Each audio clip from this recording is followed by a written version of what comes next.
Welcome back, ladies and gentlemen, to part 2 of this week's Vigilant Geek podcast, in which we are discussing everything to do with the silver screen. Ooh. I'm Andrew PUZAK of Vigilant Geek Media, and with me, as always, is... HOLDEN ORME of Vigilant Geek Media. And we have 2 special guests that we've been talking with a great deal about movie knowledge.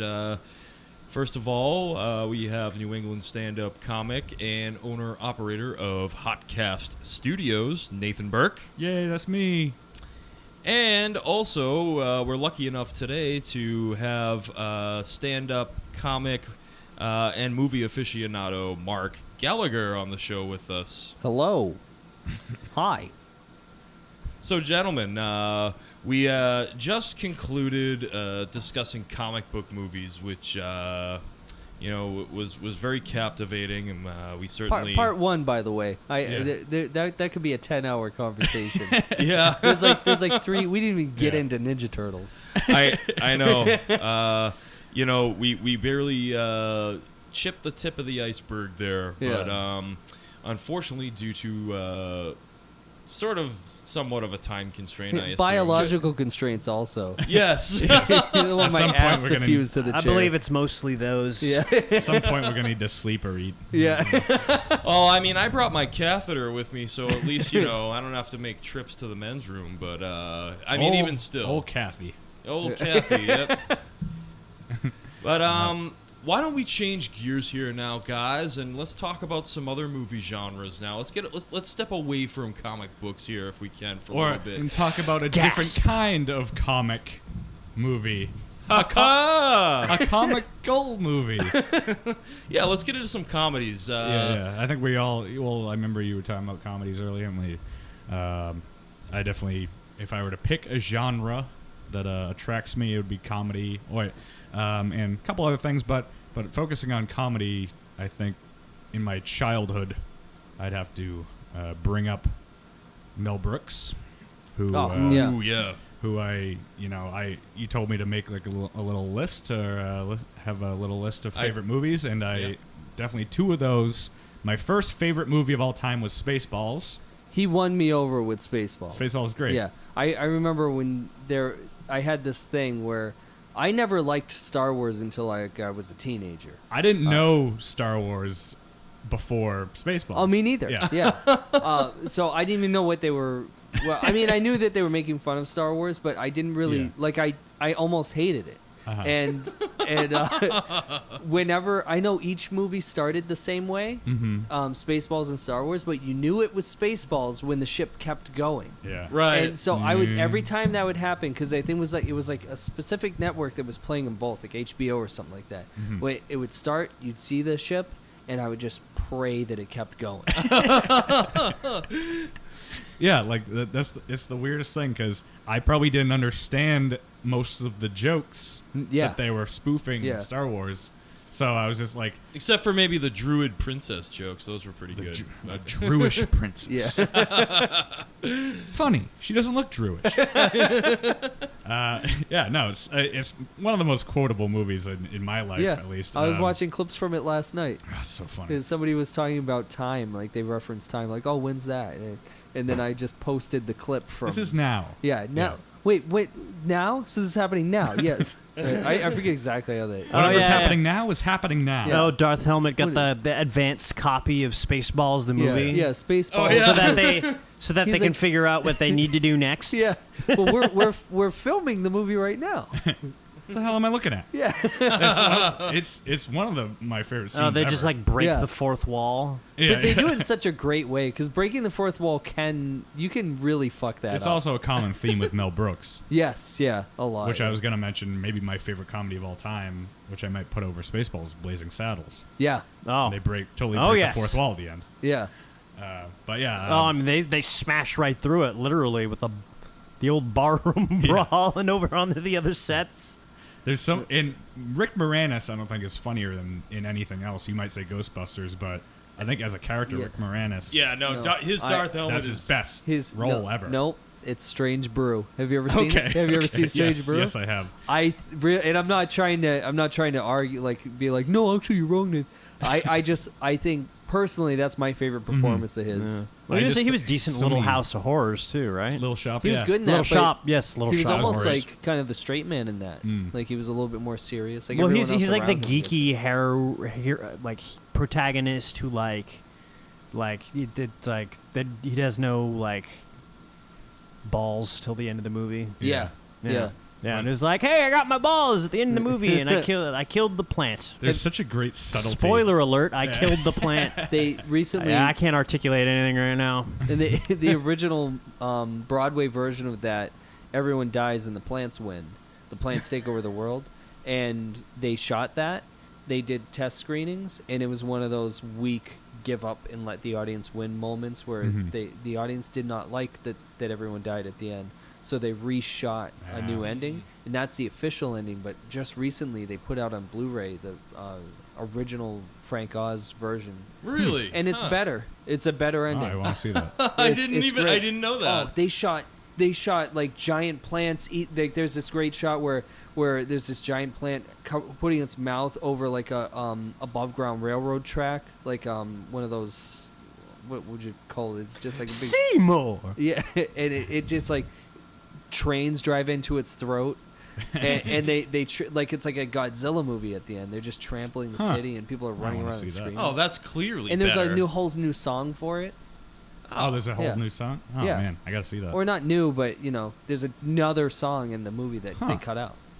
Awesome. I Yeah, I want to know. check that out too. Actually, I think, speaking of, like Mel Brooks stuff, though, like Blazing Saddles is an example of a movie that you could not do ever. No. In any other maybe year in history. Yeah. Like it was just in that sweet spot when people were like Farts and racism, A little- blatant racism, a little like a little hitting you less- over the head and shoving it down your throat racism. Yeah. Yeah. But it's coming from the right place because Mel Brooks They hired, obviously. yeah. Richard Pryor co-wrote it, right? And Oh, I didn't know that. I believe, he Good. helped write Yeah. it. And Mel Brooks is like, well, we needed to get a black guy on Yeah, it. just so we we're could get away- so we could get away Now with we're allowed. it. Yeah. Yeah. And he was originally going to play that part. Oh, I But didn't they know got, that either. what's his name? I can't think of his name, but Sidney know that. Poitier. Is that it? No. I know. I don't think it was. he has some great stories about that Potatate? movie. No. Was it him? That? I think it was. Oh, I know very little about Blazing Saddles. I've seen it. I liked it, but I probably Yeah. just seen when I was a little Great, kid. yeah, just that great introduction between him and Gene Wilder in the beginning. He's like, "Are we awake?" And he's like, "I'm not sure. Are we black?" Yes, we are. Well, we're awake, but we're very puzzled. I'm gonna rewatch that when I go home. It's so good. Uh, Every time I watch that movie, I think, those two movies. History of the World Part 1 is great. Yeah, But I think outside that's of the those one that has three, I wouldn't really list any as like From Mel on Brooks. that level. You don't like Young Oh, Frankenstein? Young Frankenstein, of course. Yeah, Yeah. that's great too. And Producers, if you rewatch Producers, it's a little slow, Mm-hmm. but just for what it was doing at the time was amazing. Yeah, It was very clever, very original another idea. sort of like a fourth wall type of thing. He Yeah. liked to make fun of Hollywood a lot. Yeah. Right. It's Which is- it's great to play around like that. But Yeah. some of those early ones. Later on, there was some stuff that was like, it's a little silly, buddy. What are you doing? Like, he went Little out too with in a ridiculous. fizzle. And I don't want to offend anyone here because I know a lot of people do like these movies, but I fucking hated Robin Hood Men in Tights. Yeah, I did too. And I as well will say I hated that movie. Yeah. and Dracula Dead and Loving It. It was like, you're I didn't even see it. I remember that. Yeah. Really? That was a Mel Brooks one? yeah, it was like Yeah. his last movie. Leslie I think. Nielsen. Yeah. Yeah. Well, he's just been chilling out. I think after that he did like some cameos on Mad About You. And Well, then, like, he actually probably had his biggest career resurgence when they put Producers on Broadway. Right. And they also tried Young Frankenstein, which kind of flopped. Oh, I right? didn't know that. I think they tried to do a Yeah. Young Frankenstein Broadway play, but it kind of flopped. Oh, that's too bad. I I know, Well, Mel Brooks' son Max is actually doing extremely well. That's one of those spin-off Putting on the sons Ritz. that I like. Yeah, his I like- career is so much different from his father, but he's actually he's Yeah. doing a lot of success because he went ahead and he wrote the Zombie Survival Guide, Oh, which I is know. a great little book. When someone told me that was Mel Brooks' son, I went, "Fuck you, it's not." Yeah. I'm about to say that. Yeah. Fuck you, it's not. I've seen that in Newbury Comics and all over the place. Yeah, It was yeah. great. It And was that extremely popular. That came out before Walking Dead was big, and before all of this shit. That was like, zombie stuff. And then made World War by a Z, son. he And- wrote that, and I believe he was involved. He might have done the screenplay for the flick. I'm not completely sure on that though. Wow. he's done well, and obviously separate from his father. Unlike there's another Max who I hate, Max Landis, John Landis' son. Yeah. I wanna fight him. What did he do? I haven't even heard of this kid. Oh, he's just so fucking full of himself. I bring up any clip of him online, and it's just him. He's like a little wannabe Tarantino. What has he even done? That's like, All right, well- like, why do we know about this guy? Because of his dad, he had opportunities to write. One of the first things that he wrote was, I think it was called Dear Woman, which was one of the Masters of Horror episodes that was directed by John Landis. Do you know, have you seen Masters of Horror? I have not. It's a very interesting series. It's like an anthology series. I think it was on Showtime. They would take popular horror and sci-fi directors and just say, do whatever the fuck you want. You can cast one or two Americans, just based on, because it's shot in Canada, so based on the Canadian unions, film unions. Sure, yeah. Pretty much everything has to be Canadian. You can cast one or two Americans. Everything's got to be. It's got to be shot in Canada. It's got to be blah blah blah. Canada. Oh, kind of like. But- Did Battlestar Galactica run into that? I know it's changing the subject. It might have, yeah, because there's a lot of Canadian. Because I know they actors filmed in it that. in Vancouver. Yeah, I didn't there's a know that. lot. Almost everyone in that is Canadian, except Oh. for Edward James Olmos. Okay, sorry. Continue. So, which is great because they have a lot of great film credits that they give to the studios. But the catch is you have to use our resources. So, anyways, they basically they take people like John Carpenter and John Landis, and they're just like, do whatever the fuck you want. Here you go. You get it's basically a movie. They're like a little over an hour, and That's a really neat concept. there's a lot of shitty episodes, but there's some great ones. There's this one called Cigarette Burns by John Carpenter. It's one of his best works, and a lot of people don't talk or know about it because it's like this obscure TV show, but really good. And the Dear Woman was no good. It was like because John Landis directed American Werewolf in London, and he did Thriller, the Michael Jackson video. Oh, yeah. Oh, and, yeah. and Twilight Zone. He killed 2 Asian girls in Twilight Zone. do you know about that? I That's a whole fucking other story. Well, you got to tell us now. All right. You got to tell us. I'll get right back to that. But anyways, John Landis made Dear Woman. It's like comedy horror. Max Landis wrote it, so he told his son, "Hey, write something and I'll make it for you, because I'm John Landis, and you want to be in Hollywood? I'll just here you go, son." Without his father, he's fucking talentless. Like, so his first like major screenwriting credit is Chronicle. Have you ever seen that?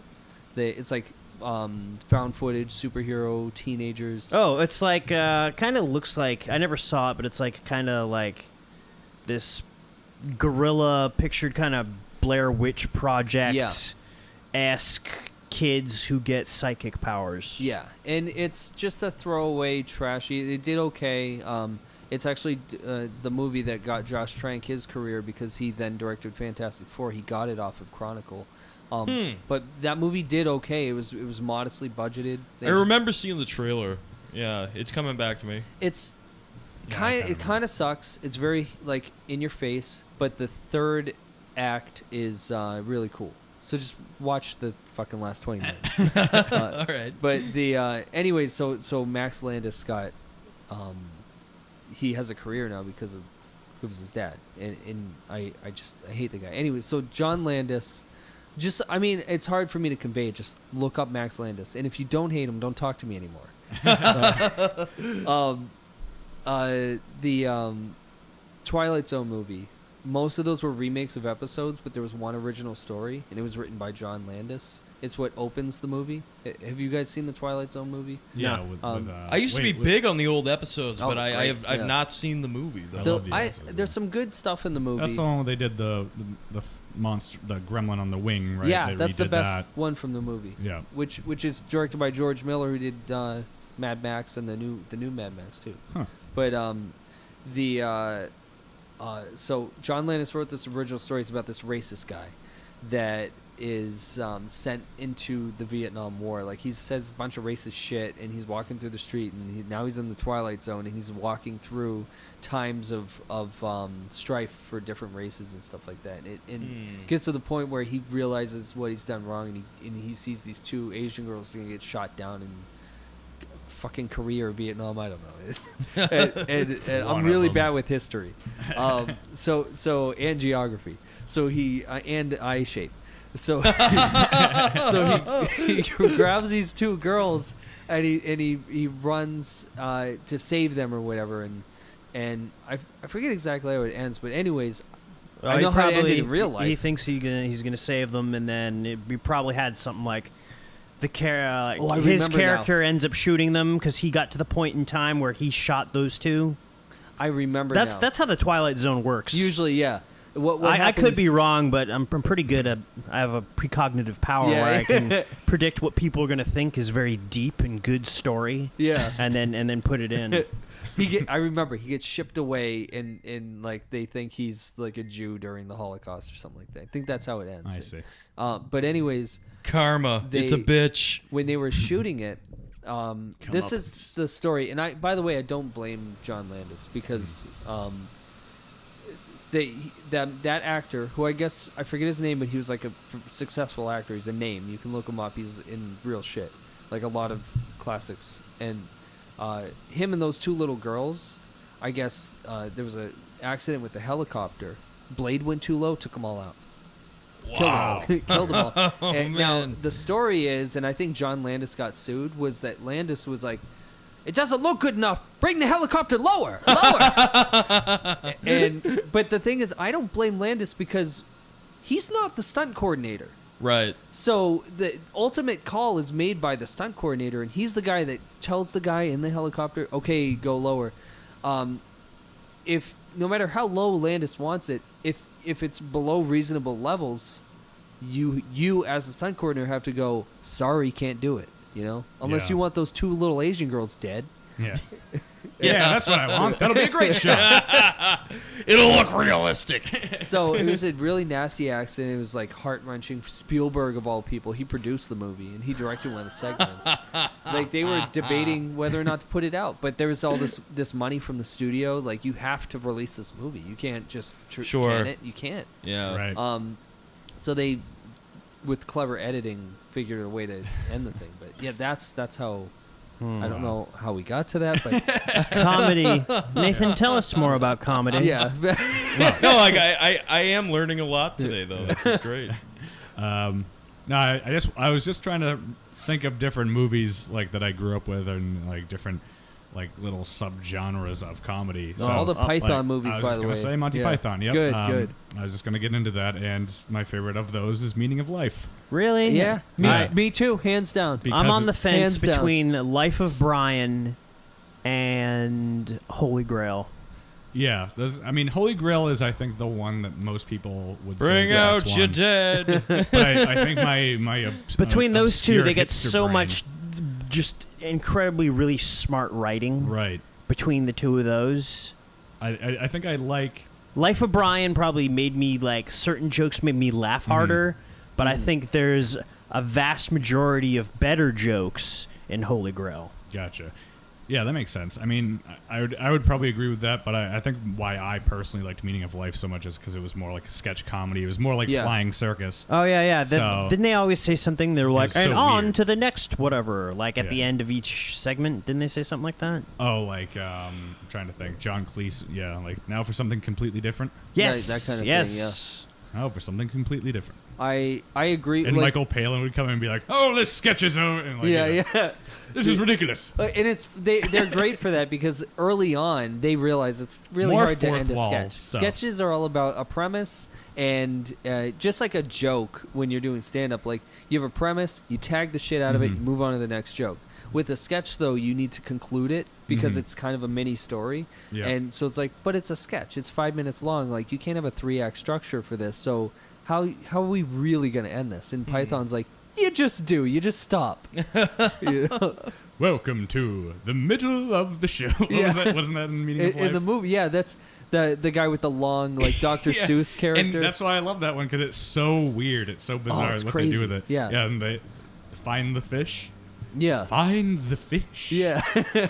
A fish. A fish. A fishy. Ooh. And it's just some guy with like double long arms, like 2 elbows. And it's just like the most bizarre thing. It's so funny. It's crazy that it got made, and it'll never happen again. Right. And that's the type of movie I like. I'm like, in no other time would this. Like what I was saying about Blazing Saddles. Yeah. If it were after that, people would be too sensitive. If it were before that, people would be offended because like they were like making fun of racism. Right. When people were actually racist. So it's like that perfect time where that movie was made that it'll never be made or be successful again. Yeah, well, I think only because studios just aren't as experimental as they used to be. So you can't pitch something that crazy. Yeah. Well, that's why that's why comic movies are so big right now. Is they're proven properties, commodities. They've already made money. They already have an audience built in. All you need to do is just kind of fill in the cookie cutter, freaking bake it 350 for 20 minutes, and then take it and out. then they got all that source material to fall back on of things that have already been written in the graphic novel medium. Yeah. You know, so it's a lot different. So. Yeah. But it's funny whenever you talk about Python, that debate always comes up. Like it turns into a battle of like which movie's one's better. the best, yeah. But bottom line, these guys everyone's made got some their gold. own favorite. Oh no, it's just like I always see that argument of like, well, here's why the Meaning of Life is better than Holy Grail or whatever. It's like, well, stop it, everyone, stop! These movies are all amazing. Yeah, they're all good. Yeah, it's Yeah. fine. You don't need to really go all nitpicky about it. Like But there's the thing I love about Meaning of Life is a social commentary. Like almost every sketch is just social commentary. The beginning Terry Gilliam film, the accountancy with the pirates and all that. Yeah. Which was like a short film in itself, right? Yeah, and the Every Sperm is Sacred. Yep. And just the American Tourists. I love when their death comes. Well, this really put a damper on the evening, didn't it? Yeah. They're all dead. I love their idea of how Americans sound.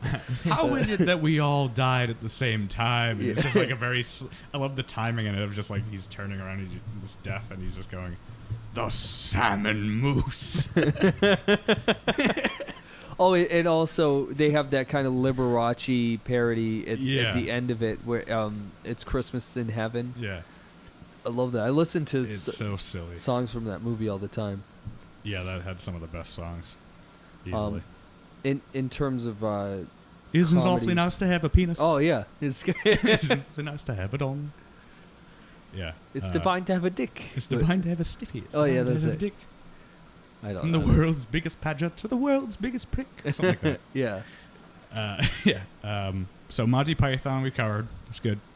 I would say I also put some weird ones in my mental list there. Aside from like Mel Brooks and Python, I had I think one that just I really liked was a more recent one, The Invention of Lying. Did you see that?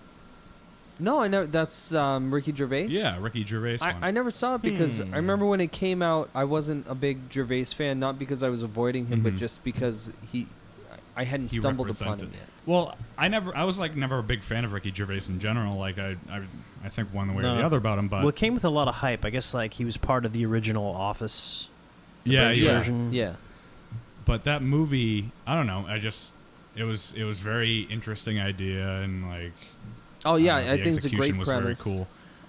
Just never happened to see it, but I would watch it. I think it's a great premise. It's a cool movie. And I had another one that I wanted. Do you have any favorites that I didn't mention? Well, no, these are all great. Classic comedies. One of my favorite comedies of all time is The Burbs. Oh, that's a great one. I love The Burbs. I can watch The Classic. Burbs. It might be my favorite comedy. I Steve can watch Martin in that? it. No, Tom Hanks. Tom Tom Hanks. Hanks. Carrie Tom Hanks. Fisher. Oh yeah. Yeah, Carrie and Fisher she's great and, in it. Rick, I always fuck up his name, but we were talking about Blank Check earlier. Rick Dukeman or Document, or he was the limo driver in Blank Check. Right. He's a great he was in a few other Joe Dante movies. Blank Check wasn't a Joe Dante movie, but he showed up in Gremlins 2. He was like a security guard that sees one of the gremlins up in the ceiling. That's like in its cocoon. He played. God, what the fuck is the character's name? Is it the the neighbor. chubbier guy? Yeah, the chubbier guy. who Okay, plays yeah, it. yeah. He He was great is in a it. fucking comic genius. He's so good in that. He like, thinks he's like a special ops army guy, and he's up on the roof. no, with that's the other guy. that's, That's, Oh, That's okay. what's his name? he's a big actor. Yeah. Bruce Dern. Bruce Dern. Yeah. Oh, okay. Hey, Pinocchio. Yeah. Where do you think you're going? What's he? He's like Hans. Nice Christian name, Hans Christian Andersen. Yeah. There's so much in that movie. There's And so much good subtle humor. in that it. movie is a great example of like there's a problem I have with modern comedies is it's just someone saying fucking stand up. Like Right.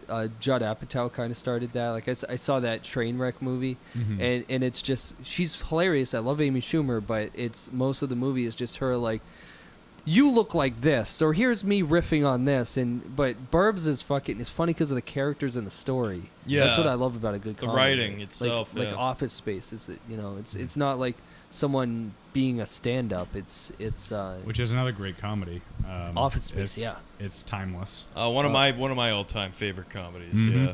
Absolutely. If you could go ahead and come in on Saturday, that Oh, would yeah. that'd be great. It is. It is like a quintessential, like it's an iconic '90s film, like kind of just Well, bashing it the really workforce. touches a nerve, like, because a lot of people live that life. Right. And that's why it's such a cult hit. It's brilliant. Because this is like, these are like, this shows how unreasonable it is. And like, this is like what people like, this is how people live. yeah. Yeah. And they even make the point in that movie too. It's like people are not meant to sit in cubicles like this and crunch numbers all day. That's not what humans were meant to do in this life. And I think that's like the underlying theme to that movie, if there is one, for certain. Yeah, I mean, the guy stops trying and doesn't do anything. He's totally hypnotized, and all of a sudden they're like, we don't think you're challenged enough. That's why you haven't really been putting out work. You know Yeah. what? You deserve a raise and a promotion. He's showing up to work in flip-flops and a Hawaiian shirt. He's like gutting fish on his TPS reports that Yeah. he's doing. Yeah, that first conversation he has with Jennifer Aniston when he's just like, I don't like it. I don't think I'm gonna go. Yeah. And he's like, how will you pay the bills? He's like, bills. I never like paying bills. I don't think I'm gonna do that either. Have you ever seen the original animation that was based that on? on Saturday Night Live? It was. It was based off of what's his Judge. face? Mike Judge. Yeah, who wrote and directed it. Milton. Yeah, it Yeah, was Milton. Yeah, Yeah. It's called Office Space. I'm gonna set the building on fire. You know what's so cool? I've listened to Mike Judge talk about his early animation days, and he made that in. This was it bums me out when you hear about this because he made these animations by himself in his basement, and he had like office jobs and stuff like that. He actually has like a he has a degree in something that's like fucking the guy that made Beavis and Butthead is I forget what it engineering or something like that. Really? But he made these animations just for fun, and then he would just like call people up and say, hey, can I just like sell this to you? And that's basically how he sold that to Saturday Night Live. And Lorne Michaels would call him. Lorne Michaels, not like 20 people below Lorne Michaels. Yeah. Lorne Michaels hey, Mike Judge, guy in the fucking middle of nowhere in his basement, Yeah. can you make me another one? Wow. God. Because it was the Wild West, but it was also, it was like the people who were in the industry, Mm-hmm. all the basic, all of entertainment were there because they loved it. If you Mhm. were doing stand-up, it was because you loved stand-up. It wasn't because you wanted a sitcom. We wanted to make money. And that obviously happened, and this was kind of like on the cusp of that era, Right. like in the 80s. Like, but if you were, if you were like a filmmaker, it wasn't because your mommy and daddy put you through film school. It was because you're passionate about movies and you fucking found a way in there. Mhm. Just like people on SNL, like they were passionate about sketch comedy. Right. They didn't fucking go to Improv Boston and whatever, like all Yeah. Yeah. and it was like that was the last generation of that. Yeah. And After- they hired a lot of stand-ups back then too. Yeah. Well, Then they early started 90s fucking at hiring least. people straight out of Harvard to write. Yeah, just because sitcoms they and went to stuff. Harvard, and it's like, Yeah. this- That how was is the end of How it. is that a comedy credit? Yeah, It's that not. was the fucking No, it's end not. of it. Yeah. It bums me out because you see a lot of people who, my opinion, like maybe they're capable, Mhm. technically capable of being able to work in all these fields, but they're not. Do they deserve it? These are people who don't truly understand what something is when it's funny. Or like, Yeah. They don't understand what funny is. like what Or- earning a laugh is Yeah. means. Like the They're just comic doing book a job. industry, there was a time in the comic book industry you could walk into Marvel, you just walk in, hey, look, and show Imagine them your that. portfolio, Imagine that. and it was because there's no money, especially then. There's no money in writing and drawing comics. Like, you did it because you loved it. Like people like Jack Kirby and the creators of Superman, Joel Schuster Joel Schuster and Siegel, Jerry Siegel. Yep. Yeah. They fucking just at the end of their life they got a little bit of money, but they basically died hungry. Yeah, they you were know- two young Jewish kids who got bullied in school, and they came up with the idea of Superman. Like, what if there's Yeah. this all-powerful hero that can do anything? And you know why? What, a man that can deflect bullets? Because I forget which one, Siegel or Schuster. Fucking dad got shot in a convenience store. He gets shot by a random mugger, like a 1930s or 1920s mugger. No You know, shit. Hey, give me all the groceries, see? And it fucking shot the guy. Huh. And then he's like, what if someone got hit by bullets and lived? He's like, Jesus. Like, Wow, it's amazing what inspires some of the greatest Yeah. stories in American pop culture. Yeah. That's crazy. Wow, I never knew that. Cool. I'm distracting us again. But No. But This is good. I wanted to say that my two times I've laughed hardest in the movie theater, Mhm. the two times I remember, South Park, Uncle Fucker. When they- Oh, that's a great. I was like pissing myself. Like it hurt. that should be in my I- top movie. Oh, yeah, it's a comedies.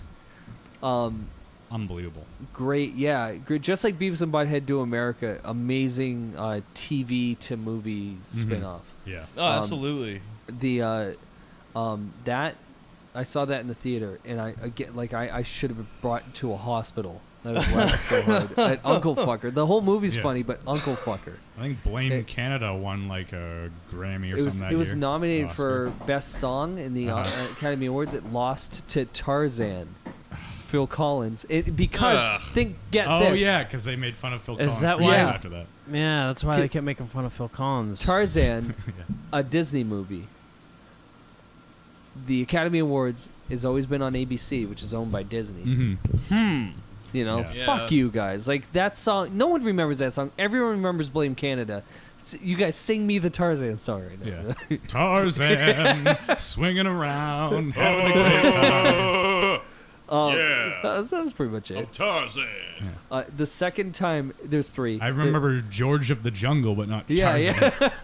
The second time I've laughed like equally as hard was in The Other Guys with Will Ferrell when I love that movie, and it's such an underrated comedy It movie. is when he's hiding, he's like hiding from he's like laying low, Will Ferrell, but he wants to talk to his wife, but he can't go into the house, so they have his wife's grandmother go back and forth, so she'll come out to the bushes and he'll be like, tell her that I said it. And she'll go back, he says that he loves you and that he misses you. And then she's like, well, tell him I said it. It goes back. And then it goes back and forth. And then you start saying dirty stuff to her. And she's like, no, I don't want to say this. And then she's like, just say it. And it cuts to her slowly. But she's a very believable old lady. Oh yeah. Just pushing the walker slowly and gets over to Will Ferrell, and then she says all these sexy things to Will Ferrell, and she's like, I'm uncomfortable saying these things.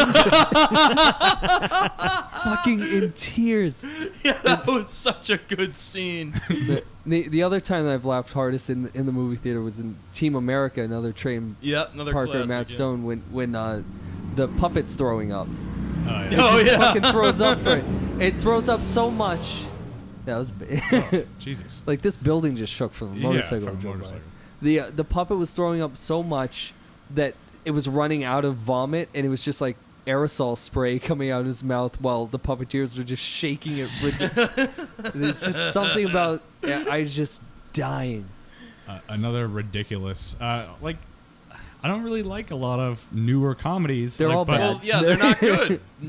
There are no good comedies for the past. And if they are good, they go under the radar. Like Conventional Lying, I think, went under the radar a lot. Yeah. And MacGruber. I don't know if there's a thing. No, that's up on fine.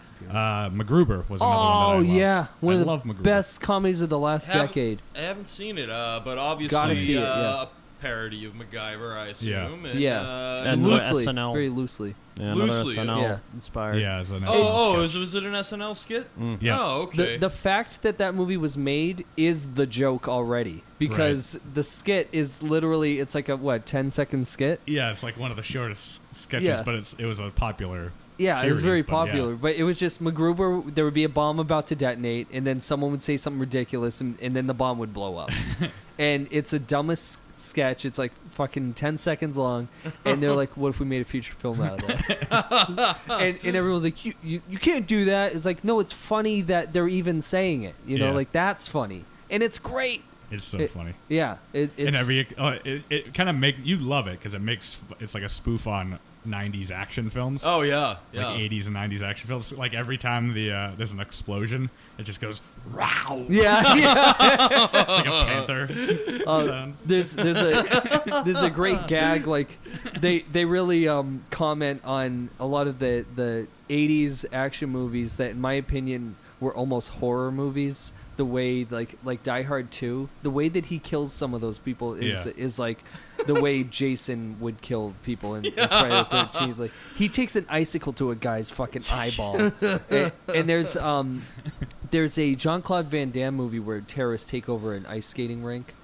And Oh, God. No, that was it's like they take over like a Pittsburgh Penguins game. Yeah, it's a game. It's a whole game. Yeah. There's a fucking. It's very violent. There's a scene in that movie where a Zamboni comes rolling towards the police, and it's got chopped up body parts that are shooting out of it. They really comment on that in MacGruber. Like there's a scene. Well, he rips a bunch of people's throats out. Yeah, that's his thing. Yeah, he rips people's. I'm gonna rip some throats. There's this great scene Rip where some throats. he like breaks into this facility where he kills all these bad guys, and there's a scene where someone opens up a door, and there's like all this shit is rigged like way over the top. Like a Dixie cup spills, and a little bit of water sprinkles. It doesn't even hit the guy. Yeah. It just like it lands right from him, and then right above him is a sign, I think written in blood, that says "You're all wet." and there's like one of the people that he killed is all strung up, so he's like flipping off the guy that would just open up the door. And I didn't know this until I listened to the audio commentary. Yeah. But the his toes are taped down, so his middle toe is also flipping.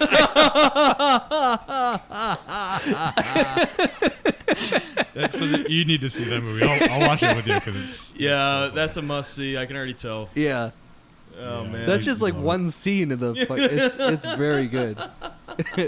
and the sex scenes are the funniest thing. Oh yeah, yeah, He's like, yeah. he's making like awful sounds. Yeah.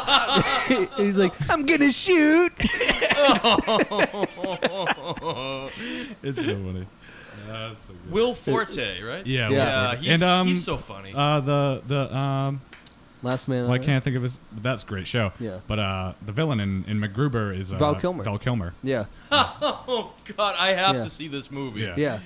That's Oh, great. and there's like 5 wrestlers in the beginning of it, like Chris Yeah. Jericho's Yeah. in it. And, Awesome. yeah. And, All right. yeah. Well, I'm gonna put that on the to-do list. Yeah, definitely.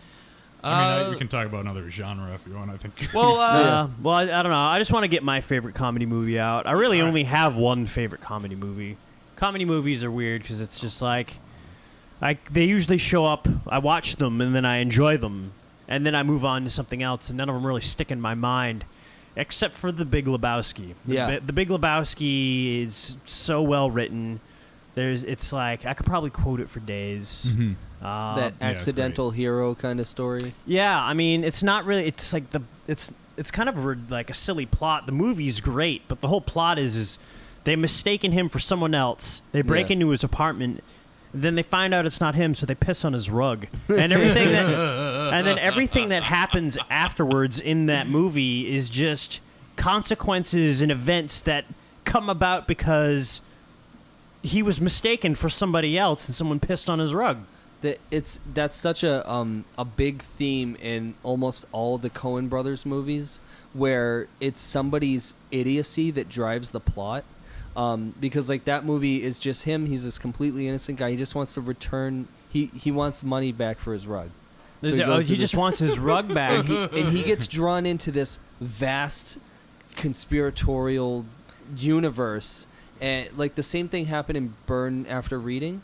Oh Have yeah, you ever yeah, seen yeah. that? I saw and that. the Was same that another Coen Brothers movie? yeah, It was like the same type of same thing. Yeah. And Fargo. If that guy wasn't I was such a gonna fucking say- idiot, that I was gonna say Fargo is one of my favorite yeah, crime dramas, technically, but also kind of a comedy in some Yeah, ways. kind It's a of. dark Very comedy. dark, very Yeah. dark. Yeah. Raising Keep going. Arizona is also very, oh yeah. it has that same kind of deal. Like Yeah, yeah. they just get involved in a way bigger. It's an idiot that gets mixed up in this big world Right. that they, Almost really like have any reason to be there. almost like that Bill Murray movie, The Man That Knew Too Little. Very Uh, underrated Murray movie. One of his yeah. best performances. I love that movie. Bill Murray just plays like the whole,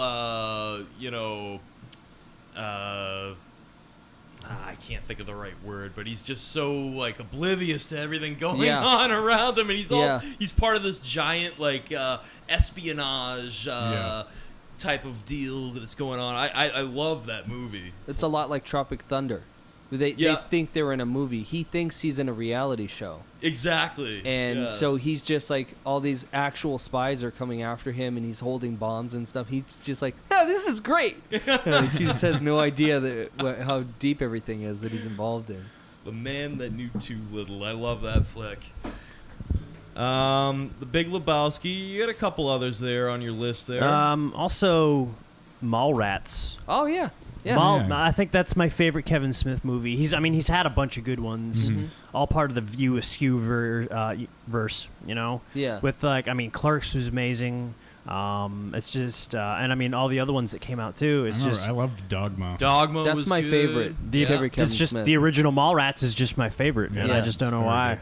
Jay and Silent It's Bob. fun. It's so much fun. It's a real fun movie. I can probably watch it like all the time. It's like one of the movies where it's just like, oh, Mallrats is on. Okay. Yeah, yeah. That You can just watch movie it. was a lot like Men in Black, where they had like all these subplots that they just completely scrapped and re-edited the movie, away from the original screenplay. Ends up being better. There's I don't know if it's like a director's cut. There's an extended cut where they have all the extra shit that was like a subplot involved with, like, the movie opens with who's the fucking guy's got his hands in his pockets the whole movie, and he's got like the Dawson's Creek haircut. Oh, I know what you're talking about. He's like on the roof of his high school or something, talking to his girlfriend forever, and there's all these, I forget exactly what it was, but there's this whole fucking subplot they cut out. Movie's better without it. No, the movie starts out, he tells this joke about how oh geez, I forget how it started. I think it's like the one People where in an airplane? everyone's in an airplane, everyone's Yeah. about to die, everyone starts masturbating. The Yeah. plane corrects, they land, and then no one talks about it ever again. Yeah. It's just like the weirdest way to talk about something. Yeah. And then it's just like, and opening credits, Mallrats. Yeah. And you're just like, what? I just love Jason Lee's character. Oh, I Yeah. love when he does the pretzel thing with Very Oh, yeah, vigilant. the stink palm. The original with, Vigilant Geek. Michael Rooker. Yes. Yes. It also might be Stan Lee's first cameo. I was gonna mention that as well, Nathan. Very astute.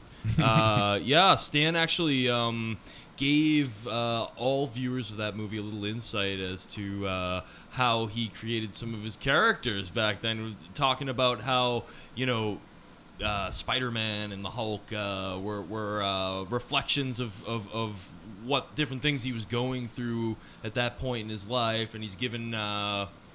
Not Jason Lee, but his buddy there. No, he was talking to Jason. Was he talking to Jason Lee? Yeah. He was Yeah. giving him advice. He was about giving Brody I guess Brody. Yeah. Jason London ended up paying. It turns out he paid Stan Lee to tell him to get Brody motivated to get his girlfriend back.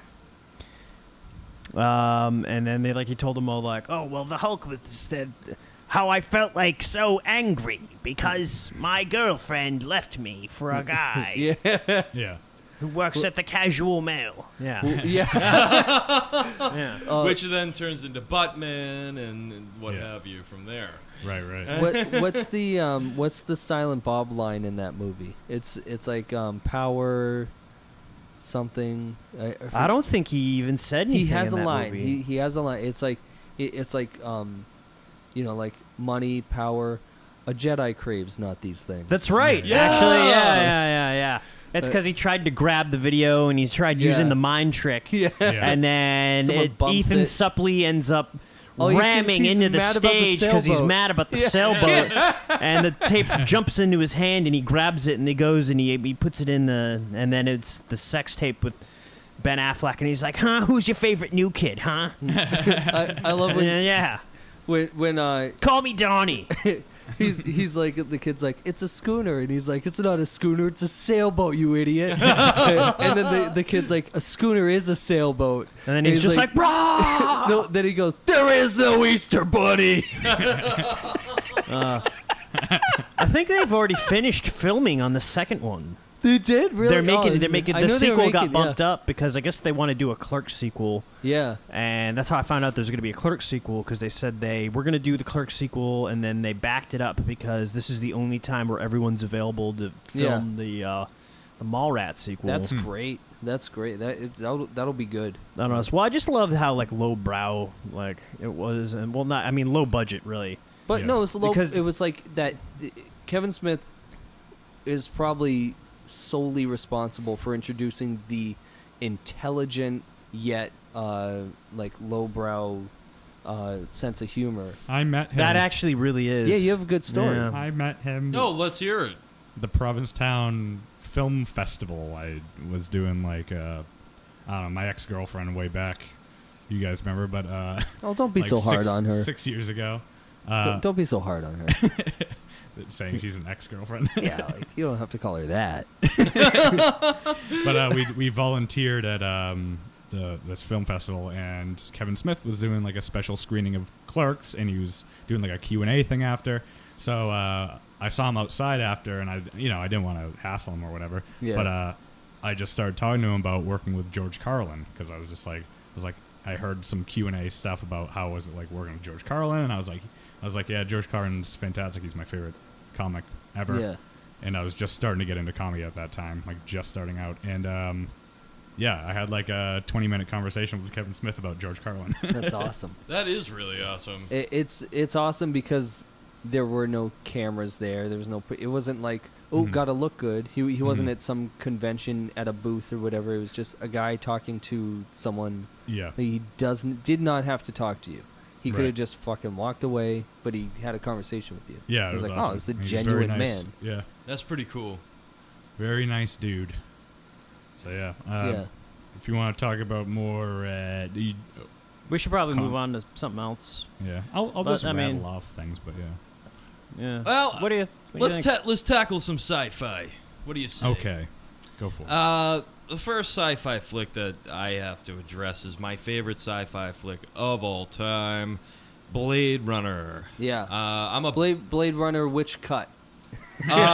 honestly, I'm a fan of the final cut. Yeah. But the director's cut is very thought-provoking. Yeah. Where, they sort of hint towards Deckard being a replicant himself. Yeah. Which is neat. But I, of course, like the final cut just a hair better. There's a little more action. So as long as you don't say theatrical cut, I think everyone's happy. Yeah, no. Definitely the final cut. Did you know because the studio really wanted like a film noir thing, and originally they were going to have that voiceover, but they decided to go without it, and that's the director's cut doesn't have the voiceover in it. Right. And the studio was like, no, we really want it. So the plan was Harrison Ford was going to just do a really bad job at doing the voiceover, so they couldn't use it because Harrison Ford was also against it. So he did a very bad job with the voiceover, and they kept it. And that's why the theatrical cut is so hard to watch. Yeah. Well, at least for me, I hate the theatrical cut. I'm with you on that. That was the first version that I had seen of Blade Runner, and it's actually interesting. When I first saw it, I thought it sucked. Yeah. I was just like, I don't understand why everyone loves this movie. It's shit. Yeah. But then, I realized, all right, well, there's a director's cut, there's a final cut, and different things do happen.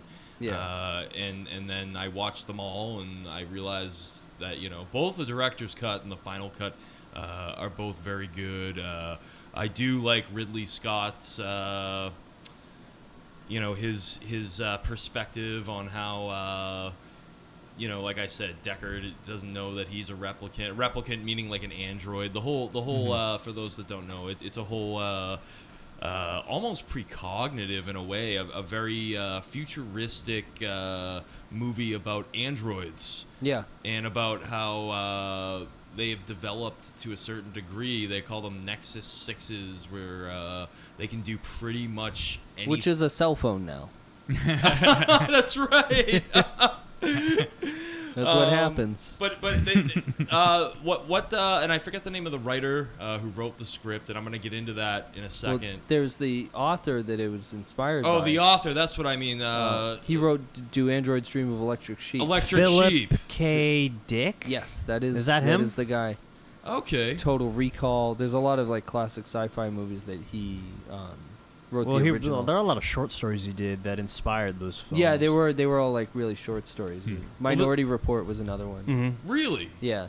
Oh shit! I didn't know that. Yeah, he was like well, the thing is, they take ideas, and then he was very political. He had a lot of extremely subversive content that it's like, I like the idea of you can go on like a little hologram vacation, so I'm just gonna take that, and you can keep the rest. But they do make for good movies. Oh, absolutely. And I'm talking about Total Recall. Total Recall, which is also on my list. Yeah. Great sci-fi action. But the interesting thing about Philip K. Dick and his writings is they were almost precognitive in a way. When you have a situation like in Blade Runner where you have these androids that can supersede anything that a human can do. Well, if you listen to anything that Stephen Hawking has to say or some of the other big brains of our time, they have all sort of warned us, artificial intelligence is going to reach a point where it's going to make humans obsolete, so much so where they're not, in order to run a society, they're not going to need human beings anymore, except maybe for slave labor. I don't know. So, so bear with me on this. Yeah. I just found a video online of a corporation who built an android of Philip K. Dick, and apparently said android. That's kind of mean. It's really mean. It's really ironic. But as we know, he's not alive anymore. But they were able to take his memories and program them into the android, and they released a video of the android speaking, and it looks and sounds exactly like Philip K. Dick, and it's telling us that within 30, 40 years or something that, artificial intelligence is going to take over and androids are going to be running things and there's going to be a people zoo and all this stuff. Well, I mean, if they programmed a lot lot of like what he wrote into it, then Yeah, AI They'll doesn't be make like, sense. those are That's- great ideas. Yeah, these are, yeah. But it's just interesting to think about. Like, you got a guy who, and I mean, he wrote a lot of things, like, in a way, sort of warning us about AI and warning us about Yeah. technology. Well, same with like all the Terminator stuff is the same type of. Well, I'm going to idea. get into that, too. Oh no, those were based on stories that were written by a very popular sci-fi author. Also, there was a whole lawsuit about it, and I'm forgetting the guy's name now. But he sued James Cameron because he was like, "You took my idea," and then James Cameron ended up, or the studio or whatever, paying out a lot because he took the guy's idea. Mhm. Forget his name, but he's like. He's real like anti-plagiarism. He's a hero for because a lot of those sci-fi authors, they get paid dirt. And then they get ripped off by Hollywood. Yeah. Yeah. Yeah. So he's like, nope, not me. I forget the guy's name. I'll look it up while you keep talking. Cool. So, just a few other things about the film. It was extremely futuristic for its time. The set design was absolutely incredible. And in fact, Ridley Scott incorporated some of that set design from Blade Runner and also from the first Alien flick in Prometheus, which came out, I think, 3 or 4 years ago. I never saw that. I wish I. Harlan Ellison. Sorry. Harlan Yeah. Ellison. Okay. Yeah. But yeah, it's just interesting. Like, the reason why I really like these sci-fi flicks, particularly the ones that have to do with robotics and artificial intelligence and things like that, is just they're so they're so thought-provoking, and it's like, we're going forward as a society with technology to try to make human lives easier, so to speak, but then at the same time, there's always consequences for everything. If you look at physics, every action has an equal and opposite reaction. Well, what's the catch? Yeah. You have these robots now that are capable of running a whole manufacturing facility without any humans, doing a nurse's job in a hospital, and all kinds of other things. I mean, how long before these machines can think for themselves and decide things for themselves? And it's just an interesting thing. I love thinking about it. Well, yeah, I think ultimately the value of fiction, especially the kind of fiction we've been talking about, is that you learn these lessons. Like you learn these from the stories that these characters have been through. You kind of learn what right and wrong is. Like there's a lot of morality plays and stuff like that in cautionary tales, and if you're like that's what you can draw from this beyond just being entertained, because for the most part that's why anybody's watching movies or reading books. But just to expand culturally, if we're aware of Terminator and Matrix and stuff like that, when the time Wall-E. comes, yeah, Wall-E, when the time comes, we can stop and go, this is like fucking Terminator. We can't. Yeah, exactly. I mean, that's why, no, don't do that. That's like Terminator. that's why like I get a lot of my political beliefs is from like superheroes and just like heroes in general. Morality like, tales. Like Lex Luthor is a Republican. That's what a Republican is. So that's why a lot of times when I see like Republican candidates, I'm like, sound like Lex Luthor. You sound like Lex Luthor to me. Friggin', I gotta tell you, Donald Trump is the Lex Luthor of our generation. No, Yeah. he's not. He's not a genius by any stretch of the imagination. Yeah, but I mean, well, whatever. Yeah. Never mind, Holden. Okay. Yeah. So, did you want to get into other movies? Well, yeah. Then you get the classic movie The Running Man, where All right, let's take I a love Running Man. Oh, yeah, That was everyone- based on a Stephen King story. Yes, it was. Yeah. Yes, it was. Stephen King wrote that novel, but And directed by one of either Starsky or Hutch. I forget which one. I did not know that. One of them.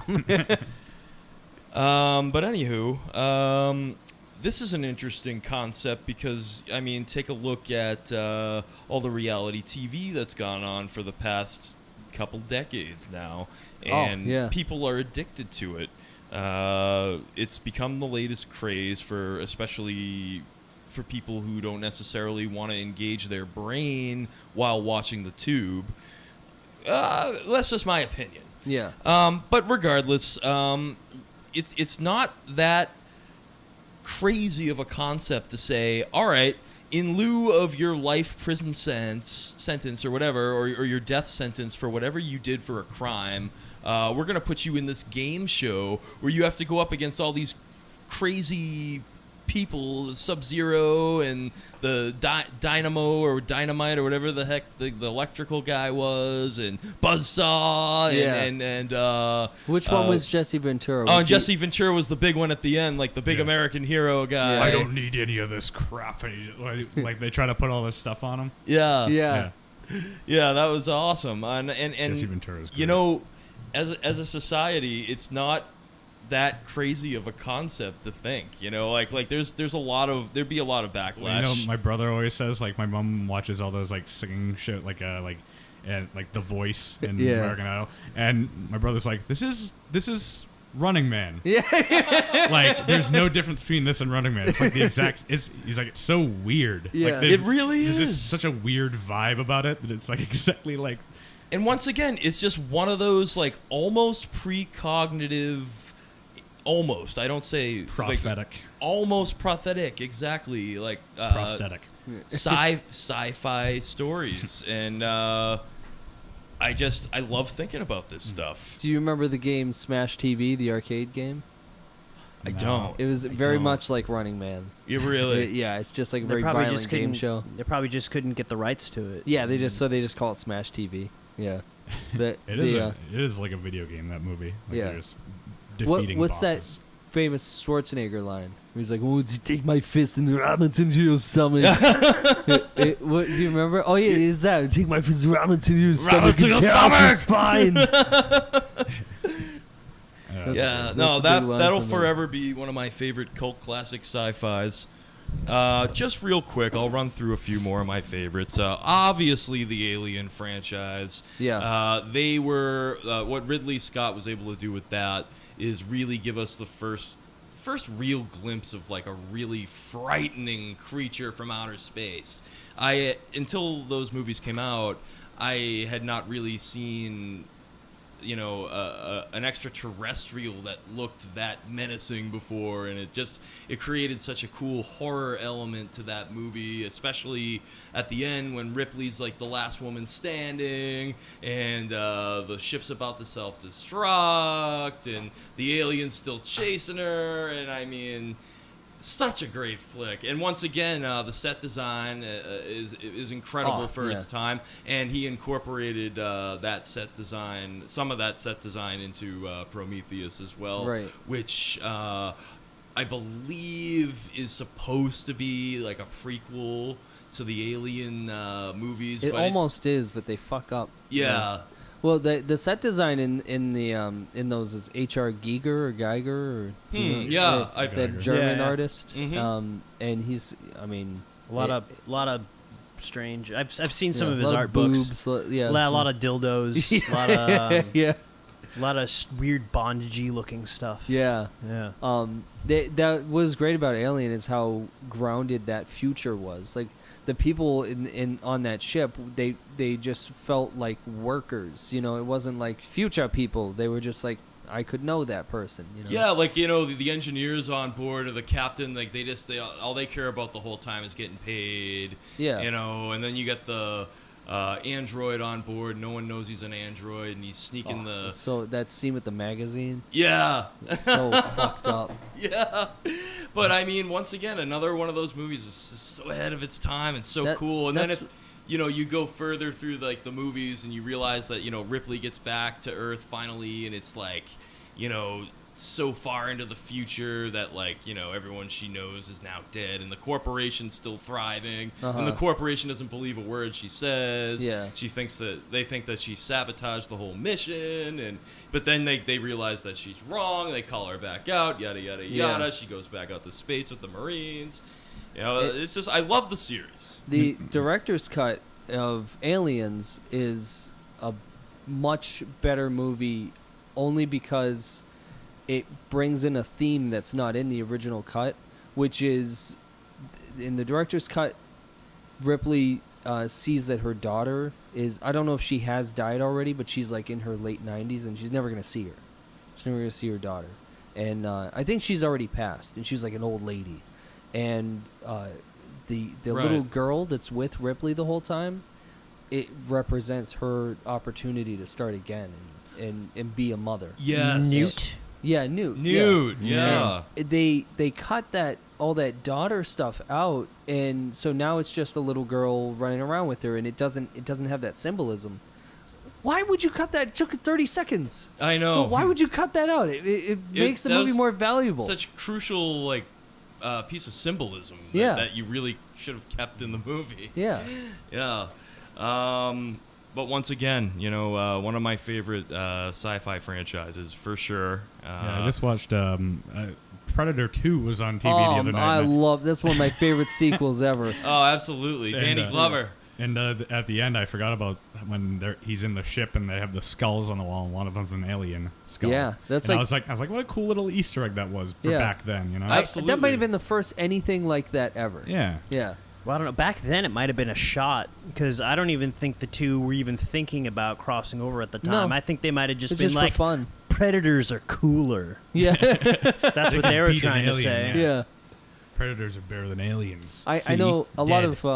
lot of horror directors like to cross over their main characters will have posters of other horror directors in their room. Like in Nightmare on Elm Street, she's watching Evil Dead, and in Evil Dead they make a lot of references to Texas Chainsaw Massacre, Right. like the bones hanging from the ceiling and stuff. And Yeah. there's like a lot of it's almost grudges, like, oh, I can make a scarier movie than you, so they always poking fun at each other like that. But That's cool. in terms of universes crossing over, I think this is the first time ever that's ever been done in a movie. Now, I'm not sure I'm not sure what came first. I think the comic book crossover from Dark Horse might have come first. I'm not sure. But I know that there was Alien versus Predator in the graphic novel Medium, and then it made it to the silver screen later on. I almost feel like Those it are happened tough. on Super Nintendo first. Yeah, there was that game. There was an arcade game too. Okay. didn't The only know reason about I that. know about it is because I have this cabinet with all these ROMs, and there's an Alien vs Predator. I've never seen it in an arcade before, Huh. but it is an It arcade exists, game that yeah. exists somewhere. Hmm. And it's Cool. kind of fun. Well, the Cool. game's It's a pretty button sweet. masher. It's kind of like Streets of Rage, and you got these different Yeah. Predator characters that you can Huh. use, and you just beat up aliens. That has to have been a port of the Predator game, because the arcade game, because it's like the same thing, side-scrolling, Yep. beat 'em up, Beat 'em up, beat 'em up. beat 'em up. Alrighty. All right, I guess one last sci-fi franchise that we absolutely need to tackle, especially after this summer, would be Mad Max. Oh yeah. Once again, one of my top favorite sci-fi franchises. You have, we start from the beginning. You have, a dystopian future yet again, except in this case, everything's a wasteland, and gasoline gasoline and water, but especially in the first one, it's gasoline. Yeah. It's just like the They'll do real. anything for it. It's just the commodity that everyone just will kill over. Yeah. So you have Max. He's a cop, and his family is murdered by these. I don't know what you'd call them, like tribal gang or like mutant gang or. Yeah, just like punks, Punk. Like Street toughs. Yeah. Yeah, but they're riding the dirt bikes and the dune boogies and everything, and it's really cool. And when this came out, there was nothing like it, and very low production value, especially in the first one, but it worked. It was all filmed in Australia. It was Mel Gibson's big breakthrough, pretty much. Did you know the original U.S. release of that has all of the voices dubbed over in American English with American accents? I didn't know that. Yeah, because they thought we wouldn't understand, or it'd be harder to sell to us or something like that. Huh. Strange. It was written and directed by George Miller, Mm-hmm. who was a successful doctor, and he just took his doctor money and was like, I want to be a filmmaker. There you go. And just became a filmmaker, just like Wes Craven was a teacher. He was a school teacher. He wanted was to do like, something noble. Yeah. he was like in his 30s too. He's just, like, wasting his life away teaching kids, and he wanted to make a difference in the world, so he decided to become a filmmaker. So he made a rape flick. Yeah. That was his first movie, Last House on the Left. Just a rape flick. That's right. Yeah. Lost my train of thought. Well, Mad Max. We were talking about Mad Max. Yeah. Those are great, but the best one is Road Warrior. Oh, the Road Warrior. Well, actually, yeah. I think Fury Road might be the. Fury Road was just the best. It was the best movie I saw this summer. Probably this year. Maybe the best movie I've seen in a few years. Yeah. I'm very partial to the Marvel movies and stuff too, but damn, was that such a cool movie. Yeah. It kicks off, he's by himself again, he's got the interceptor, and he gets kidnapped, and they're using him as a quote-unquote blood bag, which I love. They get him tied to the front of the car, and I thought that Charlize Theron played an awesome role as like a real strong female character in Furiosa. She's so good. She kind of she's great. At this point, Max has gone so mad at this point in Fury Road. It's like a rabid dog. He hardly even talks. Yeah, he almost can't talk anymore, and it's like she is the one that sort of helps him maintain enough sanity to get through what they're trying to do. Yeah. I don't know. I just love this series, even beyond Thunderdome, which, The first half is amazing. The first half is amazing. The second half is a sleeper. And that's, it takes place in Bartertown with Tina Turner. And the whole whatnot. premise of the Thunderdome, like 2 men enter, 1 man leaves, all that. That's so much fun. And Master Blaster. Yeah, I love all that. Yeah. But, then later in the movie, and Tina Turner turns and becomes, shows her true colors and everything. And I don't know. I can't say anything bad about any of those movies, but, I think if I had to choose a favorite, it'd be a toss-up between The Road Warrior and Fury Road. I'm going to have to watch Fury Road about 10 or 15 more times, of course. But, the thing that I've noticed, because I've revisited a bunch since I saw Fury Road, Road Warrior has surprisingly a lot of humor in it. Fury Road, not so much. Like, there's parts where you smirk and it's crazy, and it's definitely not like it's not. It winks a lot, at the audience, but Road Warrior's got like some intentionally comedic timing throughout the movie, just like straight out jokes and characters. It's a lot funnier than the little sidekick he's got. The little feral kid. Yeah. Who becomes the president of the world. Yeah. Yeah. That adds for some comic relief too. Absolutely. Can't say enough about Mad Max. Good stuff there. So, gentlemen, let's change gears one more time if we could before we end, and let's talk about something else, a different genre.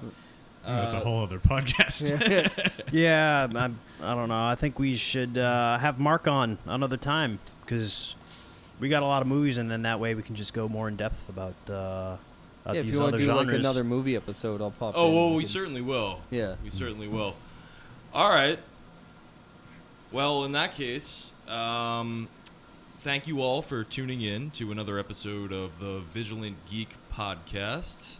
My name is Andrew PUZAK of Vigilant Geek Media, and with me, as always, is... HOLDEN ORME of Vigilant Geek Media. And we want to thank Nathan Burke, owner and operator of Hotcast Studios. Podcast Studio.